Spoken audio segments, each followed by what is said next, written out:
Hello, hello, hello, and welcome to the Anxiety RX podcast. I'm your host, Dr. Russell Kennedy. As you probably know, if you've listened to the podcast before, I was a physician with a terrible anxiety problem and went to all sorts of therapists and did all sorts of different things for my anxiety, and nothing seemed to work until I found this sort of somatic reference in my body. And that made all the difference in the world for helping me heal. And today I have a special guest with me, a friend and someone I've known for a while now, Ian Abbott, 2 B's, 2 T's. In Abbott, I always say with my name when I spell it out, Russell Kennedy, 2 S's, 2 L's, 2 N's. So, and I get a little weirded out when people just spell it with 1 L. I don't know what it is about that, but it weirds me out a little bit. But Ian is a registered massage therapist. He's been doing that for over 2 decades. He's trained in TCM, acupuncture. He's a relationship coach, and he has a program called the Fatherhood Compass that we talked about at coffee the other day. And I said, man, I have to have you on the podcast to talk about this, because it's such a crisis, I think, for men, because we don't get a lot of teaching and learning as far as fatherhood goes. And there's a whole lot of people out there saying, my father was horrible, my father was terrible. So Ian is one of those guys that's out there trying to help. He has 2 little girls of his own, and I've always admired his attitude towards his kids and his dedication to them. So I think he's a brilliant influence on parents in general, and I'm happy to have him on the show. Thank you for being here, Ian. Thank you, Russ. Wow, that's quite the intro. Yeah, I appreciate you having me on and being able to talk about this really important topic. As you say, you're a dad of a daughter, you know how important that is. And I think we all, as you sort of alluded to, we've all experienced the impact of parents who, despite their best efforts, might not have the skill set that we wish they might have. So Yeah. I think, I sort of laugh about this, because I think, if we tossed a set of car keys to a 16-year-old and said, you'll figure it out without any formal training, there'd be some carnage on the road, right? And Absolutely. if as you know from your training in medicine, there is already, when you get a 16-year-old boy on the street. Yeah, just imagine. But I mean, same as, you went to med school. Like if we just handed someone a scalpel and said, brain surgery is not that hard, you can figure it out. Just do what your dad did. You'll be fine. You'll make some mistakes. See some problems out there. Yeah. So what brought you to this? Yeah, that's how we learn, right? What brought you? Because you're obviously very dedicated to this. Every time we've interacted in the last number of years, I mean, your dedication always comes through. So what brought you to this work?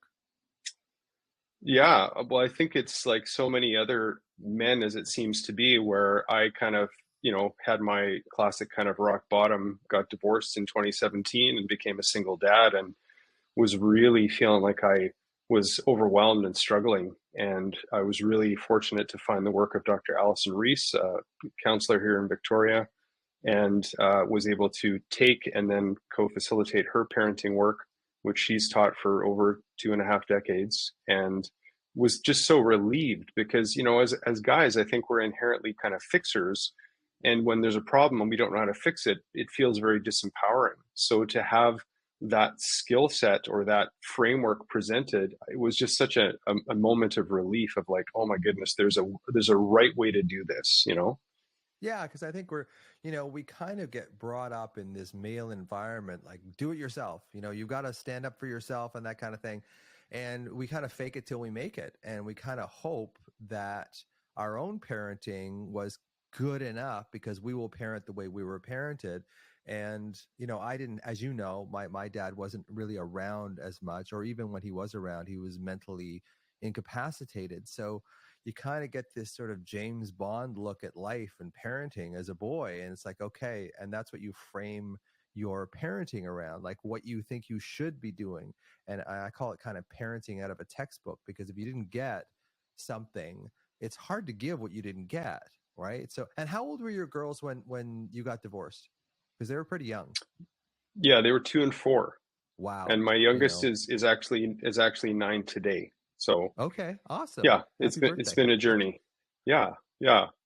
But yeah, I mean, like you say, I mean, when we talked at coffee the other day, I mentioned this idea of guys getting what I refer to as an emotional circumcision, where we don't intentionally or consensually sign up for this kind of like separating from our emotional self. Yeah. But as you mentioned with those, you were talking about a brain scan of women versus men when they hear complex emotional words, Yeah. and how women have a lot of areas of the brains that light up and guys don't. So I think, I've felt for a long time like I really want to understand this world of feelings, but didn't know, where to start. So my work with Allison was really foundational for that. And then I did the relationship coach training at the relationship school with Jason Gaddis, which was fantastic. And just all these little things that bring us back to ourselves. And then, as you've talked about, we both talked about, doing some psychedelic work and really connecting with ourselves that way. All these things sort of bring us back to ourselves. And then how does that reflect on parenting? So how does that, that sort of emotional illiteracy, how does it show up? Because the guys that show up in your group, Yeah. don't have the most emotional literacy. And I think you kind of is it 6, 8, or 9 weeks? How long was your program again? 8 weeks. 8 weeks. Yeah. Yeah. Over Yeah. the 8 weeks, they get more. And you told me stories of like these epiphanies that guys get because we don't get any training in this. That's right. Yeah. Yeah. And I think it's really one of those things, like what I've added to my course in the last couple of sessions is this idea of growth mindset. Because if we have this idea that our emotional intelligence and our emotional awareness is like, this is it, what we have is what we have, and we can't improve on that, then it's very, very disempowering. And if you can flip that around and go, I just need to put in the time, I need to learn what I'm trying to connect to and spend some time doing that. Because going back to your question, if we don't know how to be with our own experience of feelings, then when our kids have big feelings, we either want to shut it down or move away or whatever the thing is, because our system gets completely blown out. Totally. Absolutely.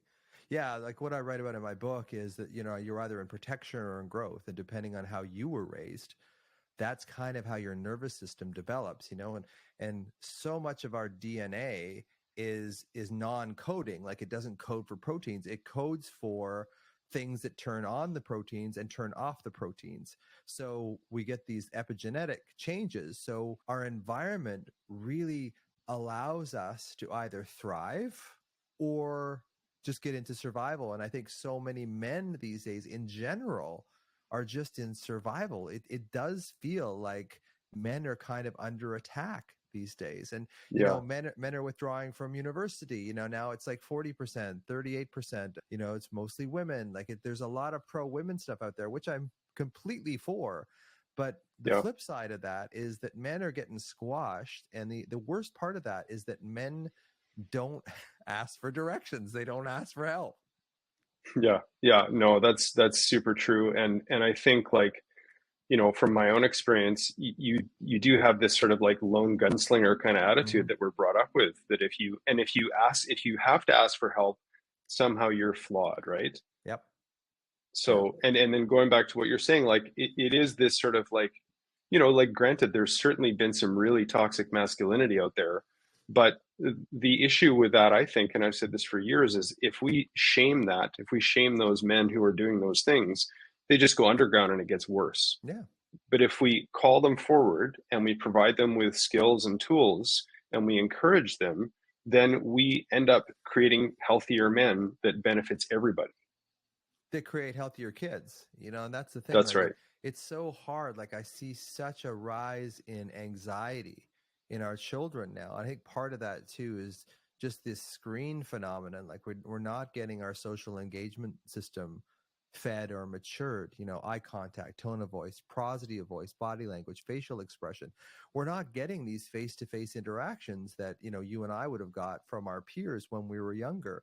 It's mostly face-to-screen stuff now with kids, and it doesn't modulate or mature that social engagement system that allows us to soothe other people and soothe ourselves.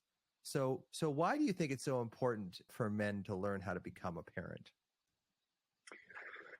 Well, because it is a skill, and it's not even a skill. I was listening to Andrew Huberman had a woman on his podcast recently named Dr. Becky Kennedy. I don't know if she's any relation of yours, but she's a clinical psychologist and she's done a lot of work around parenting. And she described this idea of parenting as being, like, she referred to her work as Duolingo for parents, right? So it's not a skill as much as a language.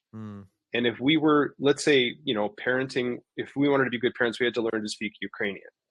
Like, that's not a small thing, right? And Right. it's not Yeah. something that happens overnight, and you don't just read a book and all of a sudden you can do that.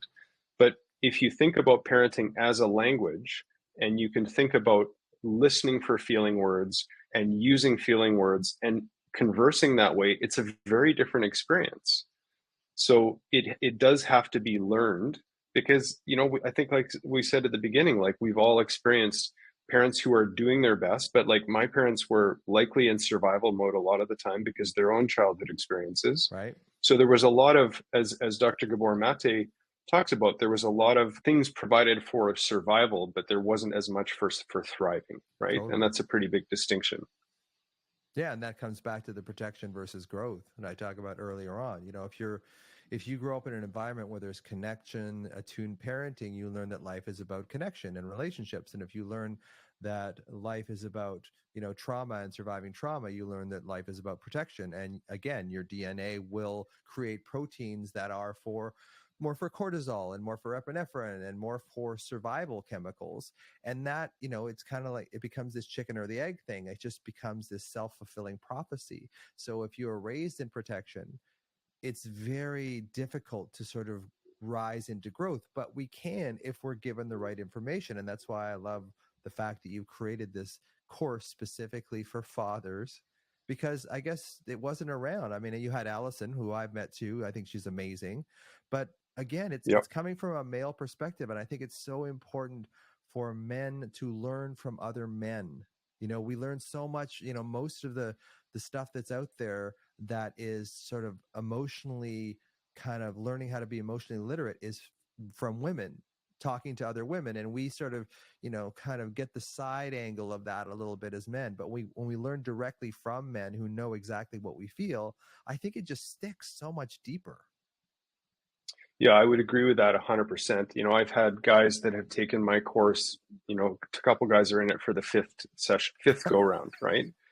And they just like, we got to keep coming back. We got to keep putting reps in at the Right. gym. But to Right. go to your point, your point you just made, we had a session last Thursday, and one of the guys went through this whole process of how he first noticed a feeling in his body, and then the transition from noticing something in his belly as anxiety or overwhelm, and then noticing how it came up into his chest, started to become a little bit more like anger, and then up into his throat. And then if he doesn't catch it, he goes fully out of his body and ends up out here. And we were all like, that was amazing. Yep. Right? Like, that was so cool that you had the self-awareness to track it and to notice that transition and to be able to see yourself in it and be supportive of yourself. And one of the guys said, have you ever shared that with anyone? And he's like, no. And I said, well, how does it feel to be seen in that and to be received this way? And he said, oh my God, it feels amazing, right? Because we don't, as you said before, like, we as men, we don't tend to do community in the same way. And there's such a power from learning with other men, from other men, to see another man express this kind of experience that's really vulnerable, and actually be inspired by it, right? Because that was the feeling I got from all the guys in the room, was this is something that is so powerful about self-knowledge that it translates into how we can show up as a parent. And show up as a man too. Like, I think that's a Yeah. lot of it, is that we don't have these templates. I mean, we get these sort of Brady Bunch ideals of what a dad is supposed to be, and Cosby Show and all that kind of thing. It is this sort of artificial, like, I'm never going to be like that. It's a contrived experience. Life is messy. Parenting is freaking messy, man. And hard. Yeah. And hard, especially if you're getting your kids part-time. Like, oh my God. I mean, I shared Leandra, from the time she was about 6 until today, essentially. So it's one of those things, you share time, and you don't know what's happening on the other side.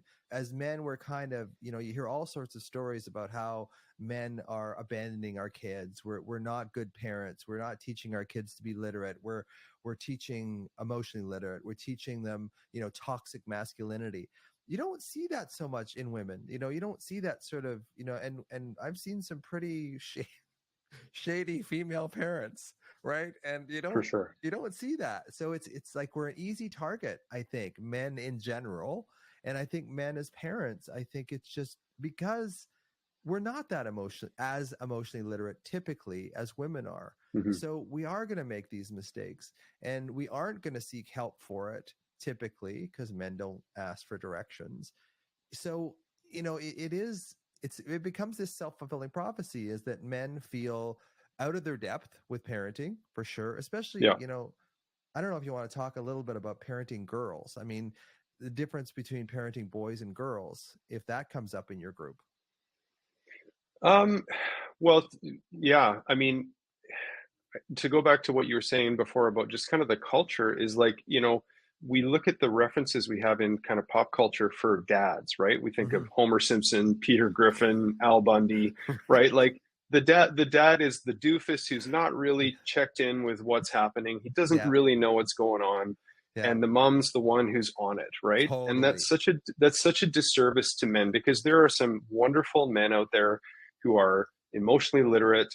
They love their kids like crazy, and they just want to be there and be present. And one of the coolest things that I've seen in my group is that one of the dads was saying that as he became better at being with his kid's experience of emotions, his kid went from being a bit standoffish to asking specifically for daddy snuggles. Right. And his to the point where his wife actually felt a little bit put out because Yep. she'd been sort of like displaced by her husband as the go-to for emotions. Right. And that needs to be met with some compassion, because when you're changing the dance steps in a family dynamic, you're going to step on toes. But I just think like there's so much space for men to be the go-to as much as the mother is, Yeah. right? And maybe for different things. But to go back to your other point about raising daughters, like I have no reference point for raising a son, but I know that because I have two daughters and I have them, it's just been me the last few years.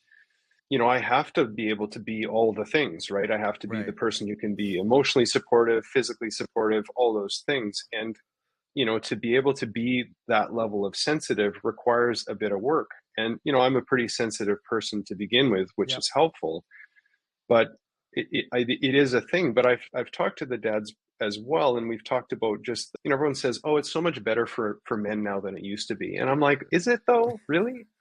Because I know that if my daughters cry on the school field at school, Right. they'll be fine. Right. But if I had a son, I'd be like, how much did you cry? Yeah. And like, who saw you? Yeah. Because there might actually be some repercussions, right? Because Yeah. we're not on the other side of this. Like No. I don't think like, as much as you'd like to believe it's okay for a boy to cry, and I support that 100%. The reality is it's different, right? Yeah. Oh, yeah. I mean, consciously, we're learning how to be a more, compassionate generation, and it's okay for boys to cry. But unconsciously, where most of our programs are, it's like, no.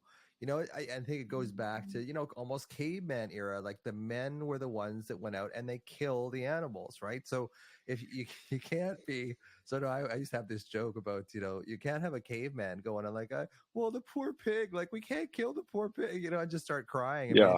he's just Yeah. going to get brutalized by. And the other thing about tears is, and I learned this from Gordon Neufeld too, is that the tears are adaptive, right? Like tears are a way of actually changing our perception. Our brain's perception changes after tears. So your dog is still dead. You're still getting a divorce. But your perception of those things, even though the external reality hasn't changed, but the internal reality does change. Then when we take that away from men, I'm not surprised that they're having a difficult time emotionally. I'm not surprised that they have, 3 to 4 times the suicide rate that women do. It's not a surprise that we're sort of teaching men that they have to go on their own, and there's really no help for them. And there's also a stigma about asking for help. And do you get that in your group from the guys? Like, do they say, it's kind of hard to be here, or my wife made me come? Like, what do you get as far as that goes? Yeah. I think there's a whole range, right? Like some guys know that it's in their best interest Right. because, similar to myself, like you can't believe in a tough moment of parenting what just came out of your mouth, right? Mm-hmm. And you're like, where did that even come from? But like you say, that's like going back to this idea of boys being able to cry. I mean, yes, maybe this generation is better at it, but we were all raised from people from the previous Right, generation exactly. who were influenced by the people from that previous Yeah, generation. So sure. we're not coming in with these new ideas as much as we would like to think. Right. Um, so yeah, I mean, it's a tricky thing to notice. And going back to your question about the guys coming into my group, like, yeah, some of them have been given a sharp elbow by their partner saying, you might want to go do this thing. Right. But what's cool is that they come in the room. Like, I remember one of the guys, he was like, he said when he first came in, he was looking at the other guys going, what are you in for? Right. It was like it's like they're in prison. But Yeah. but once they get past that and they realize this is a safe place to talk about this stuff that is hard to talk about, that we don't get to talk about, there's such a relief of Right. like, oh my goodness, I've been wanting to talk about this and I didn't know who or how, and now we can. Yeah. So what changes have you seen in the men that take your course? Yeah, like they're able to show up for their kids differently. They're able to show up for their partners differently, and they're able to show up for themselves differently. Mm. It's such a, one of the guys in the course last week, he shared this thing where, again, this is all new. This is like learning a language. So, Totally. there's a lag time between noticing the behavior and then noticing it in your body. But he said he came into his house and, he was barking at his kids to get ready for bed because they were late. And, he went in to see his wife and she's like, why are you raising your voice? And he goes, because I have an unmet need that I haven't expressed. And, and I'm overwhelmed. And she says, but why didn't you? Oh, Yeah. you did say it was an unmet need. And then he said, like, the whole dynamic between them changed because instead of her being upset with him for doing the normal thing, he'd broken a pattern. So now she showed up differently. And Yeah. he said she was on board to help. And now all of a sudden they're tag teaming it and they're a team, which Yeah. is so much easier. Yeah. It's breaking that step in the dance, because parenting downwards to your kids, but there's also that kind of reinforced behavior from how you see your partner parent and how she or he sees you parent. That becomes this sort of mirror image, and you got kind of locked into that as well, because if you don't know any differently, you're just going to do things the way you've always done them. And then just changing a step in the dance like that is so helpful for the person itself and for their partner. Although, as you said earlier, it can be a little disturbing, when the kids start Yeah. wanting daddy cuddles instead of mom. Like when mom, because my grandkids are going through this right now too, because it was like mom, mom, mom for the first 2 years. And then it went to dad. Angus, I have a grandson and a granddaughter. Angus, my grandson, he's 4, just turned 4, and he's completely fixated on his dad now. And Leandra, my daughter, is like, emotionally, kind of butthurt because she used to be the Yeah. number one. Like, no, there was Yeah. no, when he was hurt, when he was like, and now he's going through this dad phase. And it's just, yeah, and that causes some friction, unconscious. Again, this isn't conscious. I think Leandra's really happy that it's happening that way, but there is this sort of, well, I used to have this real connected, warm thing with my son, and now it's kind of like, now he's gone to dad. And it's like, how do we as parents kind of handle our kids, because kids just say what they mean and they do what they mean, Mm-hmm. right? And we have Yeah. these, as parents, we have this enlarged prefrontal cortex where we can judge and look at all these different combinations and permutations of what's happening and how do I react to this and that kind of thing too. And it's just like, how do you align the prefrontal cortices of these men so that they adapt to the changes, good and bad? Because there's going to be a bit of upheaval, I would imagine, when they start incorporating this change. Yeah, and I think whether it's the mom or the dad, we're often operating with these younger parts too that kind of that can Right. grab the wheel, and so we can be in our prefrontal cortex, but then something happens, we get hurt, our inner 5-year-old grabs the wheel, and all of a sudden it's like we go from being a parent to our kids to a sibling, Yeah. and we're in a fight with our daughter or our son as if we're the same age. Yeah. And I think our partners can go through the same thing if they see, if they get shut down or feel rejected, then they're gonna those hurt parts are gonna come up, and they're typically younger, so they're gonna be more immature. So what are the things you see most commonly with men? Like what do men come in to your course complaining about, like, my wife says I got to do this, my wife is pointing this out, I don't, my kids are, you know, having difficulty at school, like, what do they come in with? I think the biggest one, and I think this is sort of like a pretty common theme among men in general, is just anger, right? Like they don't want to be the angry dad. Right. Okay. They're tired of responding from anger. Right. But, you know, like if you don't have a connection to those feeling parts of yourself, and any feelings that do come up, you keep trying to push down because that's what you were taught how to do, or you weren't shown how to be with the experience, then whatever's there when it finally comes out is going to come out as anger. Right. Right. So it's about catching things and noticing them when they're like a 2 out of 10 versus a 9 out of 10. Yeah. And this comes back to the body, like you've talked about so many times. Right. Yeah. It's like recognizing it early.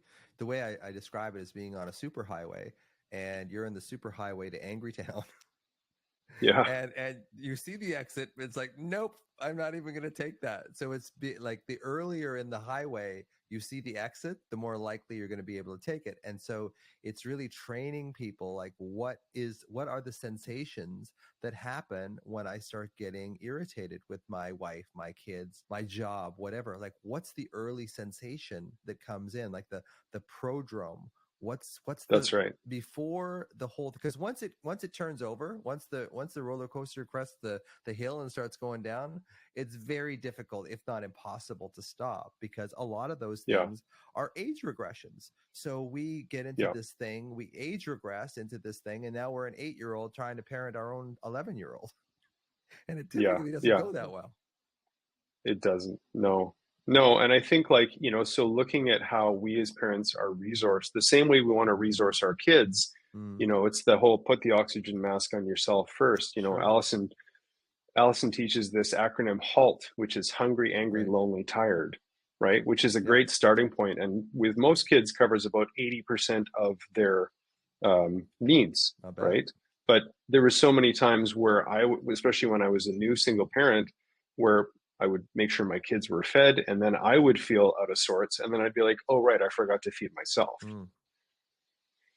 So just looking at those ways of asking for support, like if you're in a partnership, how can you ask for support? And I think that's also one of the biggest things that guys struggle with, as you've alluded to already, is like, you know, if you're parenting, it's a lot easier if it's a team approach.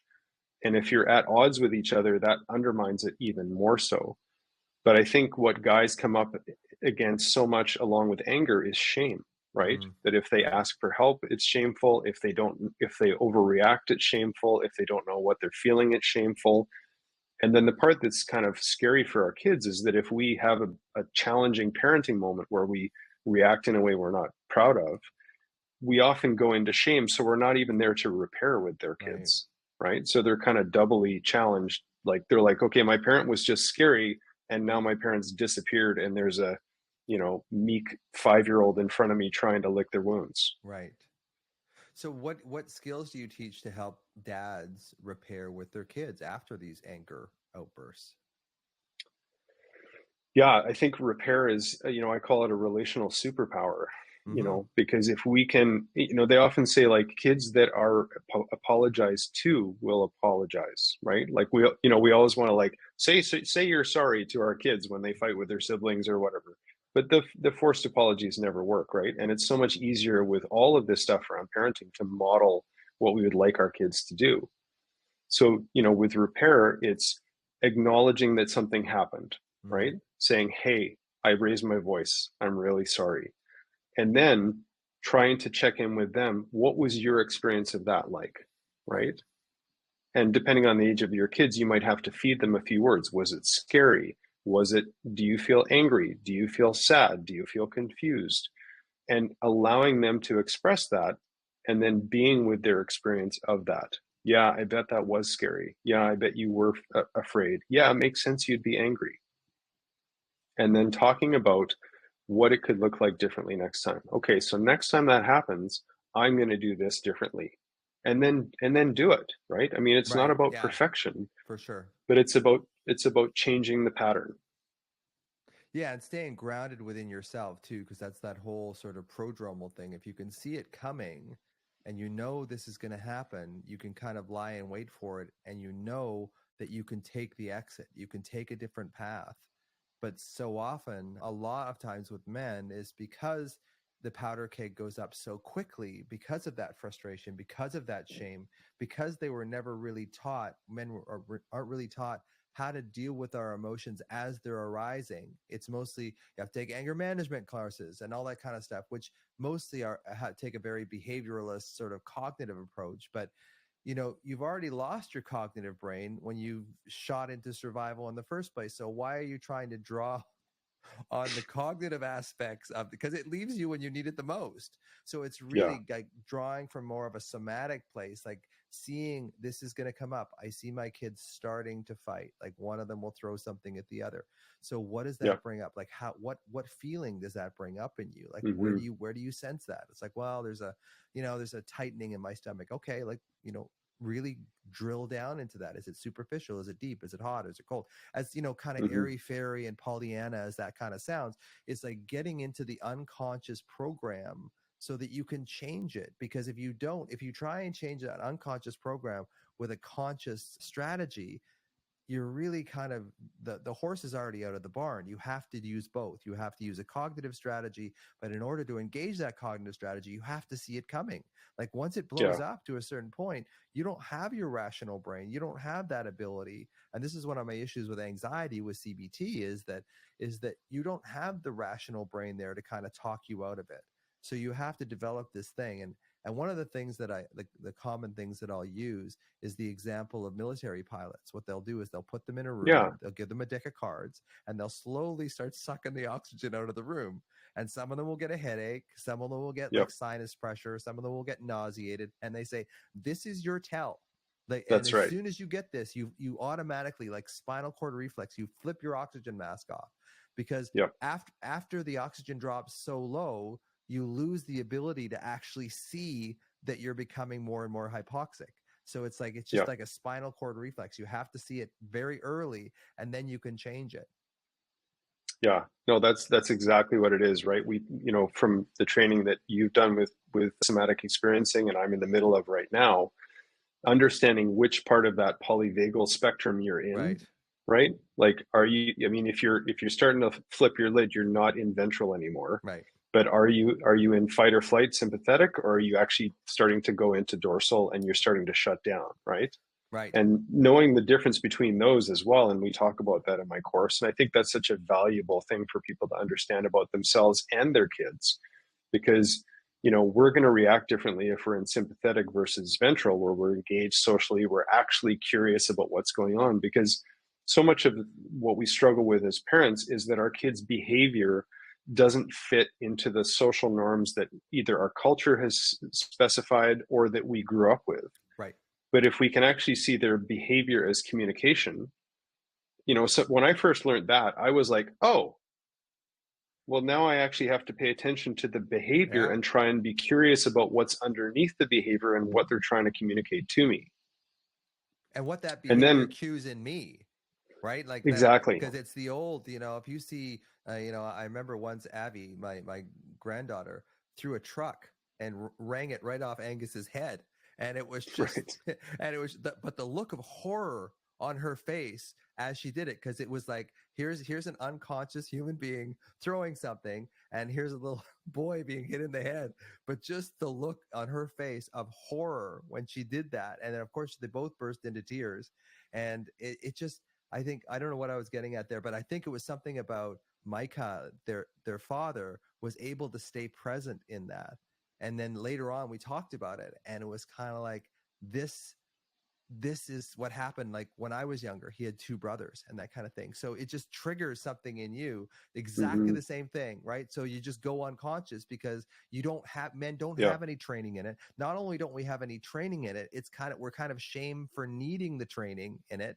So it all wraps up into this thing where we're these sort of, blobs of emotion, and we don't really have any way of understanding it before it goes bad.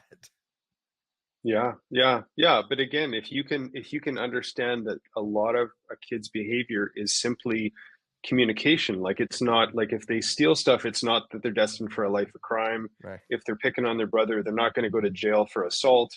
Like, they're just expressing behavior. Mm-hmm. And then separating the behavior from the personhood. I mean, this is where we get our kids into that shame loop as well, is that if we conflate what they're doing with who they are, then they go into shame, right? And they can't, when you're in shame, you're fully in dorsal, so you're not going to listen. You Mm-hmm. can't hear anything that's going on. Yep. Whereas if you can say, hey, what you just did is not okay, and I love you, but we need to talk about what just happened. Right. You keep parsing that apart, and that's an important part of how kids don't assume that they're a bad kid, right? Right. Because they've spent enough time, they've had enough reinforcement of like, behavior is this, I am this, right? I am lovable, the behavior, not so much. Yeah, and separating that early, because that's another bit of emotional intelligence that we also don't get as kids. We're raised in that Yeah. environment where there wasn't a whole lot of awareness around it too. You separate the behavior from the child, and it's the old Brene Brown thing, like guilt is I did something bad, and shame is I am bad. So you're not even going to want to touch that. And then that Yeah. goes double for men, because then you Mm-hmm. throw in all the crazy sexual stuff that men are blamed for, probably rightly so in many cases, but just Mm-hmm. all of that shame that gets thrown in there. Shame is probably the most destabilizing emotion that we have, and we're not really showing men how to process that shame. In fact, we're kind of blaming them for it. And of Yeah. course, like what you said earlier, when you blame somebody for shame, it just drives it deeper. Yep.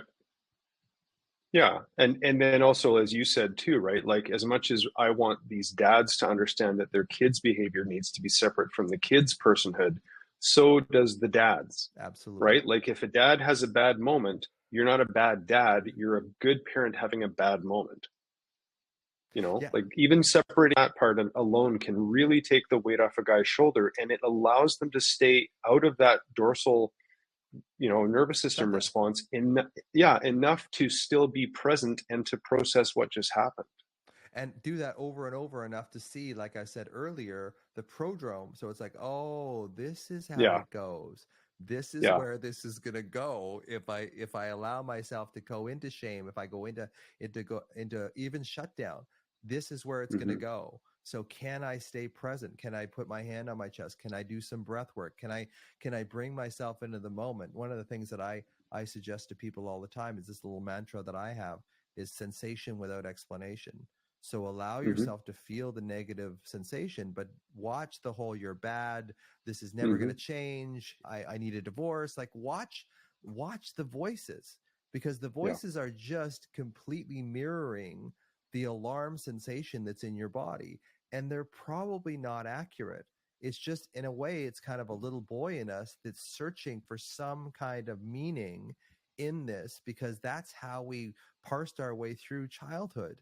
Is we found some meaning, we stuck to it, and eventually it kind of worked. And I put "worked" in quotation marks, because you do develop a strategy towards this shame, blame, whatever it is, but it doesn't serve you, or maybe reframe that. It serves you at the time as survival.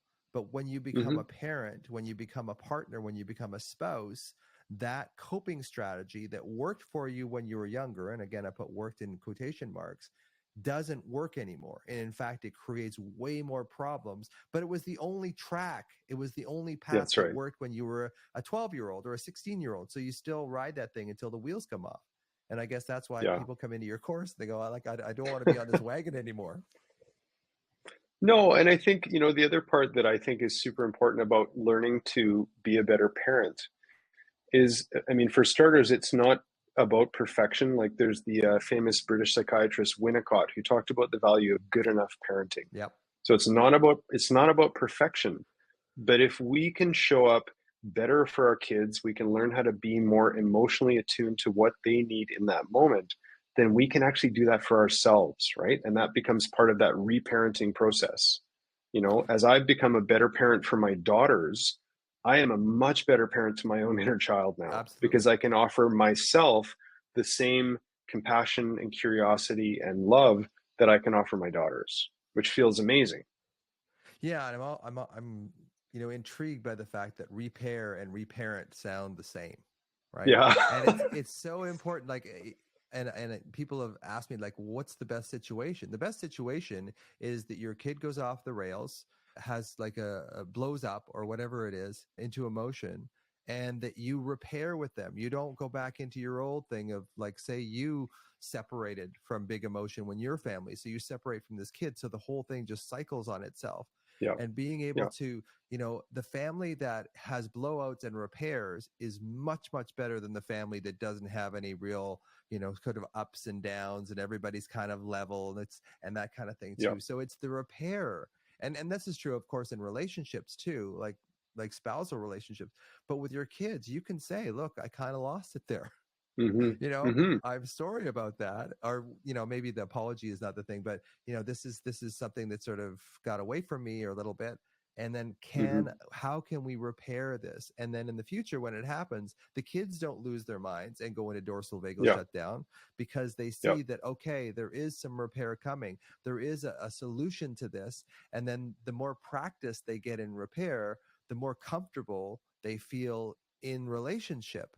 It's like when I Yeah. used to give people who had panic attacks, when I would give them a benzodiazepine like Xanax or lorazepam or whatever, I give them a couple tablets of that. And I'd say, the next time you have a panic attack, I want you to take one of these and just, relax, don't drive or anything like that. And it would take the panic attack away. And then all they needed at that point was knowing that they had that other tablet with them, because they knew they had something that would fix it. They were able to kind of stay within themselves and go, I don't like this feeling. It's uncomfortable, but I can stay Mm-hmm. with it because I know that I have something that will fix it. Yeah. Yeah. I mean, that's one of the reasons I ended up doing my training for relationship coaching at the relationship school, is because Jason Gaddis did this podcast on conflict. And he said, did you know that conflict is a way of deepening intimacy? And I was like, that just didn't compute for me Yeah, at all. sure. Right. Like conflict, for my experience growing up, was like conflict was, it was scary, it was shameful, it was isolating. It did not increase connection. It radically decreased it. And so when I heard that, it was so unfamiliar. But like you're saying, if you have that trust that the repair cycle is part of the experience, then you can have a big feeling, you can resolve, work through it together. And, as parents, we are the emotional container for our kid to help them be with this experience. Because the other analogy that I came up with, and I think this is why men have a lot of trouble with big feelings, is because we don't trust that if we have the big feeling that it's going to go away, right? Like if we start crying, we're never going to stop. If we really feel into something, it's going to overwhelm us and we're maybe going to die. But it's like we're circling a toilet bowl, and we don't realize that all we have to do is go down through the drain, and we just come out the other side Yeah. having gone through it. But we circle it, and we desperately try and grab onto the edges, thinking that if this is where people talk about getting stuck in a feeling.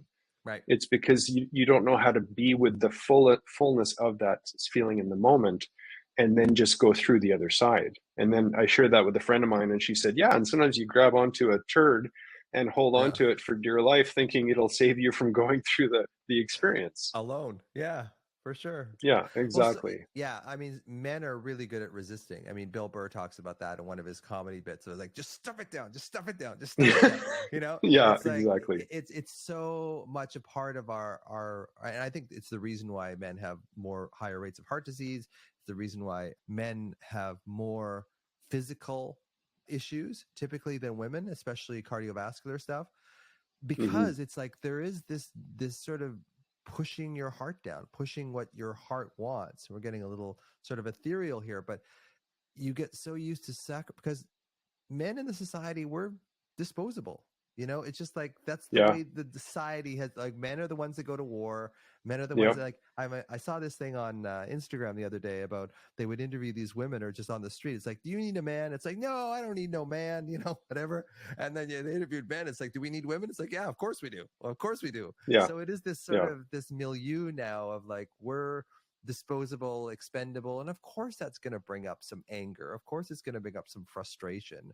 I think part of it is, I think we all know as men that we are expendable. Like it's just part of how we are raised, and we just understand that this is the way the world works, right? So we try and make ourselves as useful as we can. It's not women that are going out to fix the power lines at 4:30 in the morning when things go down, right? So I Yeah. think there is that real sense that we are kind of expendable. We are kind of, in a way, second class citizen. There is this male privilege, this patriarchy that is being thrust upon us, and this is the way the pendulum is moving now, is like anti-men. And I think we have to come together. Like, I think we really do. I think men's groups are starting to really rise up in popularity. I think we're really starting to see that we need this support. And we can't just rely on our girls. We can't just rely, and that sounded very sexist. We can't really just rely on our women to be the ultimate arbiters and soothers of our emotional Yeah. strain, right? And that's Yeah. what I love about your work, is that you're saying, look, you get guys together. It's like, this is what's happening. They can all have a chance to say, yes, I feel exactly the same way. Yeah, and then it goes back to being in relationship, is that if in a family dynamic the wife and the mother is the one who's always doing the emotional heavy lifting, that gets tiring as well. Sure. And if the dads can step in because they have a new level of skill or understanding, and they can be more emotionally present for their kids and for their partner and for themselves, like it shifts so many things, right? Yeah. And I think it's just understanding that. So what would you say, like the biggest things that men get as they come through your group? I think it's just a sense of understanding themselves better, right? Because as much as we focus on being dads, we have to focus on understanding ourselves and our experience of feelings and how to connect it to needs. And, and we even get really sort of granular about like, what kind of dad do we want to look like? Because unless you actually write down like, hey, I want to have these qualities, and then what gets in the way of those qualities showing up? Well, let's reverse engineer this and kind of look at some of those things, because a lot of times it's a lack of understanding or lack of awareness about kids and their behavior. Like, I mean, how many new dads know that kids don't know how to tell time, right? So you tell your kids, hey, we're leaving in 5 minutes, and they look at you and they dutifully nod, yes, of course, Dad. And then you go back 5 minutes later and they haven't moved because they have no concept of time. Yeah. And unless you know that, then your story is, they're doing something to me, they're disrespecting me, they're not listening, they're not obedient, and it's sad. And then, but I just wanted to speak to your idea of like this men being expendable. Like, yeah, we probably end up angry in the end, but I think when I hear that, the feeling that comes up in my body is this deep sadness. Yeah, like it's like sad, that there's this pendulum swing that is so. Like, I understand where it comes from. And as you said before, like a lot of it is justified based on some really bad actors, but they tend to be in a minority. And we, as guys who are trying to make the world a better place, we're taking the hits just like everybody else. Yep. So for me, there's a real deep sadness, especially about men having this cloak of shame because of things that other men have done that they're, taking the hits for. And when there's an active shooter, it's never an active gun woman. It's always an active gun man, right? Yeah. So there's that. Yeah. We take rape. It's always men. It's just, it is part of our. It's part of our psyche. It's part of, like, we sort of take responsibility. We know when something hits the news that there's been a mass shooter. We know it's not going to be a woman. No. So I think. Sorry. No, that's okay. No, I agree with all that. So I think, like, guys connecting to themselves and doing that with other men and realizing that they can ask for help, that there are ways to be supported by other men, that being with your feelings doesn't make you weak, it actually makes you stronger. And it also allows you to be with your kids in their big feelings more effectively, which, they need. That's what we're there for. Right. Yeah. Because I do think that, we're raised in this atmosphere of competition, man. Like, that's what we're. So I noticed that in my own men's group, is it's so refreshing to be with a group of guys that are there to support you. Like, they're not there to knock you down. They're there to help you in your wins. Like I talk about, how my books have been hired in the UK and the US for a new edition, and they're like, yeah, that's awesome, that's amazing. Mm-hmm. You know, when you're Mm-hmm. and then as a man, it's like, am I bragging here? Am I, you know, it's like I'm so self-conscious about, you know, not trying to upset the apple cart with the other guys. And it's so refreshing to be in this environment where I don't have to compete with these guys. For sure. And one of the things that we do in my group too is that when a guy shares something that they're maybe having a struggle with, I always say, if you can relate to that guy, put your hand up just so Right. they know they're not alone in that experience. Yeah. And that does a lot too, to realize that, like, hey, you know, I had a tough time with my kids. I showed up in a way that I wasn't happy with. And then you get a few hands going up like, yeah, I've done that too. Right. And then you don't feel like you're some kind of monster. You're Yeah. just like, you're having a bad moment. Yeah. So if you had to say, you know, the three things that men walk in and walk out with from the fatherhood course, what would it be? Yeah. I think they walk in with a belief that somehow, as we've talked about, that the women really know what's going on and they don't. I think they walk in with a belief that maybe they are just an angry guy. And I think they walk in with just a general confusion about, like, what are all these feelings that come up with my kids and how do I deal with this, right? Mm. And then when they leave, they walk out with a sense of like, hey, like, I don't have this totally dialed, but I'm getting it, right? They have a greater sense of connection to who they are and what all this craziness that goes on in their body when stuff happens. Like, you know, it means something. It's not just this thing that I keep trying to push down. Like, I actually can tune into it and be with it in a more, you know, and not overnight, but it's like I can learn how to start to tune into that and take it as a valuable piece of information. Right. And then the last thing is just like, you know, when you can be there for your kids in that way and you see them sort of like move toward you and actually like sort of appreciate or acknowledge that, hey, you were really there for me. And they're not going to say it in as many words, Right. but like, Yeah. you know what that feeling is. Yep. And we have those dad wins where we're like, like, I got that, you know, like, you know, you got to celebrate those too. Right. Yeah. I mean, that all makes perfect sense to me, you know, because we go in with this idea that we're supposed to know, and we parent the way we were parented, which, you know, maybe wasn't the greatest. Yeah. And being and just having the sense that, you know, I'm okay. I'm okay if I go off the rails. Repair is so important. If I repair, just the confidence I think that Yeah. men get from repairing with their spouse and repairing with their kids, and Yeah. just this feeling like, okay, I'm not just fumbling around in the dark looking for a light switch. You know, Yeah. is there anything else that like we haven't kind of talked about or covered as far as like, you know, your interaction with dads or maybe your own experience or whatever that you'd like to touch on before we wrap it up? No, I think this is so much of what we talk about in my course, just the role of dads in society now, and, you know, just the shifts that are happening, and the fact that those shifts have to be conscious. Right. They do much better. I'll put it this way: they do much better if they're a conscious effort to show up differently. And, you know, I think conscious parenting just makes for, you know, better kids. I mean, the old adage, like, your parents were doing the best they can with the tools they had. Right. Well, let's go to like Home Depot and get some new tools. It's I a mean, better guys tools. love shopping for tools, right? So Yeah. let's get some tools. That You sounds know, like great. a hammer is great for nails. It doesn't paint window frames very well. So let's Yeah. get the right tool for the right situation. Well said, my friend. So how do Yeah. people find you? They can check me out on my website, lifelovehabits.com. I'm on Instagram at lifelovehabit, and they can learn more about the work I'm doing. Right now, my course is only offered in person, but if there was enough interest, I would certainly consider doing an online version. Okay.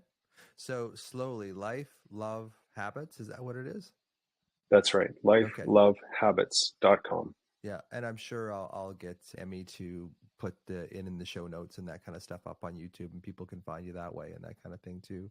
So Great. yeah, it's been I've wanted to have you on the show for quite a while. So it's great to be able to actually chat about this, and hopefully the women that listen to the podcast who have maybe their husbands who are, you know, maybe struggling with parenting, maybe just, hey, can you listen to this? There's a couple of guys Mm-hmm.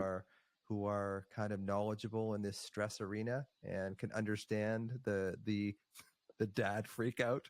And it's important to kind of say, like, it's okay. Like, this is just, you Yeah. haven't had enough training in this. It's not like you're going to tell someone who hasn't played hockey before and strap them skates and throw them out with the Canucks. Like, you have to Yep. be sort of eased into this and gain some confidence. Like, so much of parenting is confidence, and the kids pick up on that too.